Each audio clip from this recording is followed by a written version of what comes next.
ఈ తాత ఎవరో తెలుసుగా, మన ఈవీఎం ఏపీ సీఎం అన్నమాట, చంద్రబాబు నాయుడు గారు. ఈయన ఏం మాట్లాడుతున్నారో వినండి. ఈయన కరకట్ట వరదలు వచ్చి మునిగిపోతా సీఎం ఇల్లు మునిగిపోయింది కాబట్టి మునిగిపోయిందనే చెప్తారు.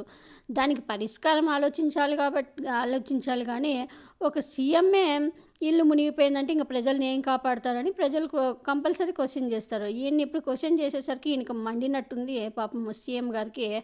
ఈయన అందరి ఇండ్లు మునిగిపోయినాయి కాబట్టి నా ఇల్లు మునిగిపోయింది, మునిగిపోతే ఏముంది ఇప్పుడు ఏమైంది అంట. ఏం మాట్లాడుతున్నారో అసలు ఈయనకి మళ్ళీ 40 ఏళ్ళ ఇండస్ట్రీ రాజకీయం అనుభవం అంటాడు కానీ ప్రజలు మునిగిపోయినాయంటే మా ఇల్లు మునిగిపోయింది, కరకట్ట మునిగిపోయింది అని చెప్తున్నాడు. సీఎం కరకట్ట అసలు అది అక్రమ కొంప అనే నివాసం అని తెలుసు, అది ఖాళీ చేయడు కానీ ముఖ్యమంత్రి గారి ఇంటికి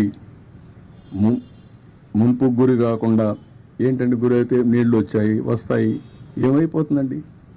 అందరి ఇళ్ళకి వచ్చాయి ఏంటంటే గురైతే నీళ్లు వస్తాయి. ముఖ్యమంత్రి గారి ఇంటికి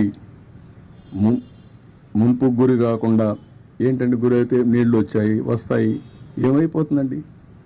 అందరి ఇళ్ళకి వచ్చాయి ఏంటంటే గురైతే నీళ్లు వస్తాయి.